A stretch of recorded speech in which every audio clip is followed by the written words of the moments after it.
Sérgio Moro, o queridinho noninho tucano, no Palácio Democrata e o protegido pelo STF. Assista vídeo até o final e entenda os porquês. Amigas e amigos do Sofá de Pobre, mas que tal? Sou Romário Oliveira e não poderia começar esse vídeo sem antes deixar a você aquele upa de quebrar costelas em agradecimento por tudo que tem feito pelo Sofá de Pobre.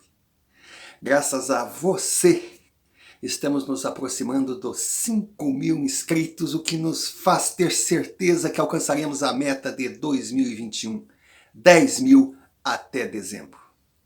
Sem você não existimos. Continuamos contando com o seu apoio, já sendo inscrito, curtindo, compartilhando, comentando, convidando amigos, opinando, dando sugestões, criticando, participando e tornando o sofá cada dia um pouquinho maior.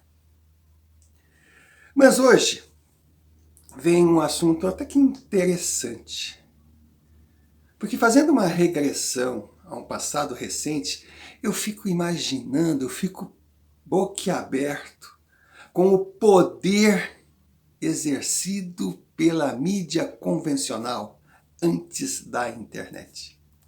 Eles eram os donos da informação, comunicação em massa, formadores de opinião. Eram capazes de transformar qualquer um num símbolo sexual. Pegar um idiota e fazer que ele parecesse um gênio. Enfim, eles moldavam a população, fazendo-a acreditar naquilo que queriam que ela acreditasse. Tanto que durante anos, o Brasil acreditou que o PSDB, os tucanos, eram oposição à esquerda. Vai dizer que você acreditou? Não se envergonhe, não foi o único. Eu também acreditei.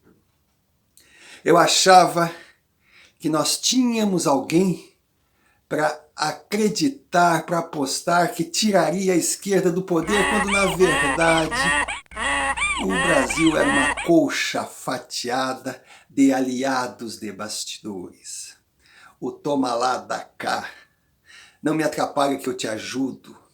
Vamos todos ganhar juntos o país que ser. E a gente apostando em mudanças. Mas graças a Deus, a internet chegou. E com ela, o povo acordou. Aprendeu a enxergar a verdade e principalmente a não comprar toda a mentira que chegasse como verdade absoluta só porque muita gente falava. Porque, diferente de que todos imaginavam até então, não é porque a maioria concorda que uma mentira cabeluda se torna uma verdade indiscutível. Então, a forma de ver o país, a forma de ver os políticos mudou. E o Brasil começou a mudar. Radicais, moderados, cultos, semi-analfabetos, vindos de berços de ouro ou de famílias mais simples, não importava. A realidade era uma só. Depois da abertura que aconteceu na década de 80, o Brasil foi dominado pela esquerda. Todos seguidores da mesma ideologia e com ambições muito semelhantes.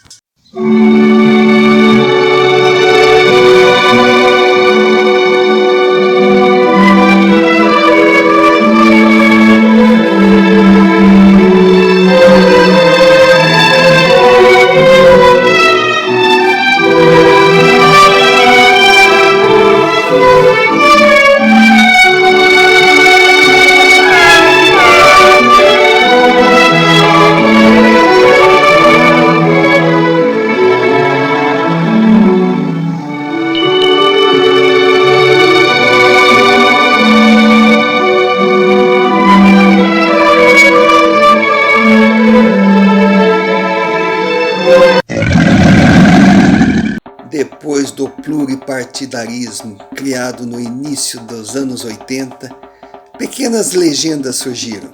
Entre elas, do ABC paulista veio a mais nefasta, a mais predadora, a que sabia exatamente aonde queria e como deveria agir para chegar.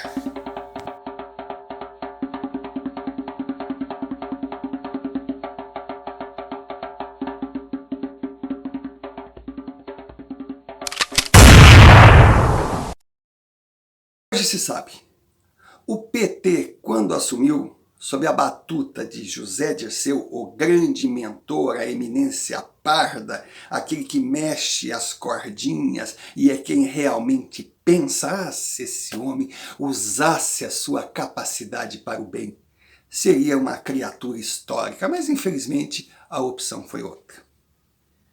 Então, o PT já entrou com um plano traçado. Primeiro, chamar todos os políticos e fazer um acordo que fosse bom para todo mundo. O que você quer, a Petrobras? Pega. A Nuclearbras? Pega. O que você quer? Explorar a Amazônia? Pega. Então todo mundo sorria. Era uma torre de Babel que falava a mesma língua. Era uma pirâmide onde no topo estava Lula. E a ideia era muito simples. Usar a mídia para fazer o marketing do PTzinho do Lula legal. O amigo do povo. Aquele que se preocupa com os pobres. Em paralelo, emburrecer a juventude com inversão de valores e fim de noções de limites.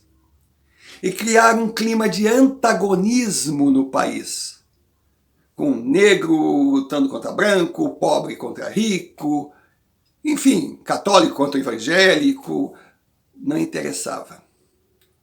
A sociedade tinha que estar dividida, pois sociedade dividida, preocupada em brigar com o vizinho, não tem tempo para vigiar o que está sendo feito no governo. E além disso, foi colocado que tudo no país seria válido, legal, dentro das leis de quem legisla em causa própria, seria aquilo que fosse em benefício dos interesses do PT. Qualquer transação era aceita, desde que a fatia do PT estivesse garantida. Porque a ideia era angariar muito dinheiro e criar o partidão. Tipo o Partido Trabalhista de Adolf Hitler, que se perpetuou no poder. Reich 1000 anos, PT 1000 anos. E tudo corria muito bem, até que surgiu um problema. Menosprezaram a capacidade de Zé Dirceu e Lula. Erro tático inaceitável. Achavam que seguravam as cordinhas quando na verdade eram manipulados. Criaram um monstro. Algo teria de ser feito com urgência para virar esse jogo. Foi quando entrou em cena um novo personagem, Sérgio Moro. Na política, a verdade de ontem é uma mentira, uma mera suposição de hoje. E amiguinhos de infância do passado, de uma hora para outra, dependendo do a quem ou a quem interessar possa, podem se transformar em inimigos de morte. E os aliados do PT começaram a perceber que o Partido dos Trabalhadores e Lula estavam ficando muito fortes, onipotentes, inatingíveis. E que aos poucos a prometida divisão igualitária estava desigual. Opa! Daqui um pouquinho, essa gente vai estar tão forte que só eles irão ganhar. Não será só o povo que viverá de migalhas. Seremos nós também, que participamos da corte, que teremos que aceitar viver curvados. Então surgiu uma revolução em Brasília. O PT tinha que cair. Derrubaram Dilma. Só que Lula era uma figura mais escorregadia e estava com muito dinheiro. Não é fácil derrubar um homem assim. Então chamaram Moro, Sérgio Moro. A figura lembrou Fernando Collor, que era o caçador de marajás. Chegou sendo o juiz honesto, acima de qualquer suspeita, o exemplo a ser seguido, o herói nacional que o país precisava. E ele recebeu a missão de derrubar Lula, de colocar Lula na cadeia. Não que alguém imaginasse que Lula ficaria preso muito tempo, não.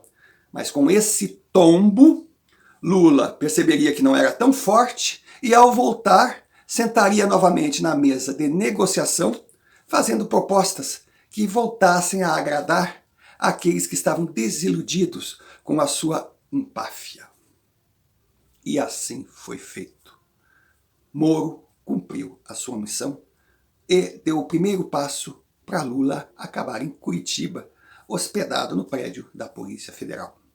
Lula desmoralizado e os senhores feudais, os coronéis, os empresários, os políticos profissionais acharam que finalmente a normalidade voltaria e o fluxo do dinheiro também chegaria nos seus bolsos.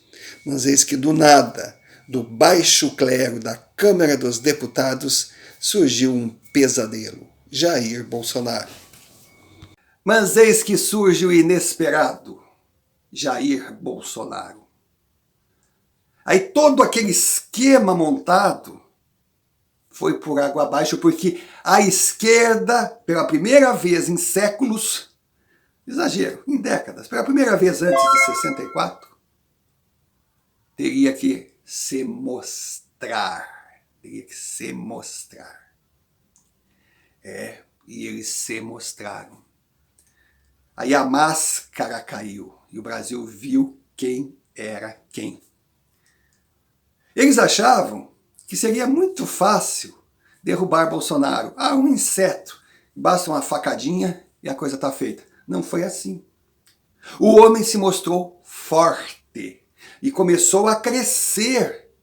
A sua credibilidade, a sua imagem ganhou força junto à população, ou seja, junto às ovelhinhas que depositam o voto nas urnas. Ficou claro. A conversinha para boi dormir da esquerda não colava mais. Eles precisavam se reorganizar, mas para isso se viram na obrigação de aceitar que sem Zé Dirceu, sem Lula, não teriam forças para lutar. Então, Lula e Zé Dirceu tinham que ser libertados. Zé Dirceu não foi tão complicado. Agora Lula, poxa, Lula é midiático. Lula deu trabalho. A missão dada ao STF foi complicada. Eles, sob pressão, com os líderes de esquerda dizendo: poxa, anda, o homem está crescendo, anda. Calma, não é assim. Era uma decisão monocrática aqui, uma mexidinha na Constituição ali, um desrespeito à Carta Magna acolá. E assim eles foram montando a teia de aranha. Aí chegou o momento do grande finale: libertar Lula. Depois de dezenas de crimes constitucionais, depois de zombarem do poder de percepção da gente, depois de brincarem com as leis da Tavênia Meritíssimo, eles tinham que bater o martelo. Mas para isso, teriam que anular as decisões de Moro. E para anular essas decisões, seria necessário destruir o juiz. Ecoou por Brasília ultimato dos tucanos e do DEM. Moro é intocável. Se precisam de um boi de piranha, busquem em outras águas. STF em toga justa. Ter que fazer um omelete sem poder quebrar os ovos. Reuniões aconteceram. A última testemunhada por político do PT, que não se aguentou e antecipou o resultado. Que várzea! Só que de repente, opa! Os aliados de Moro gritaram, não senhor.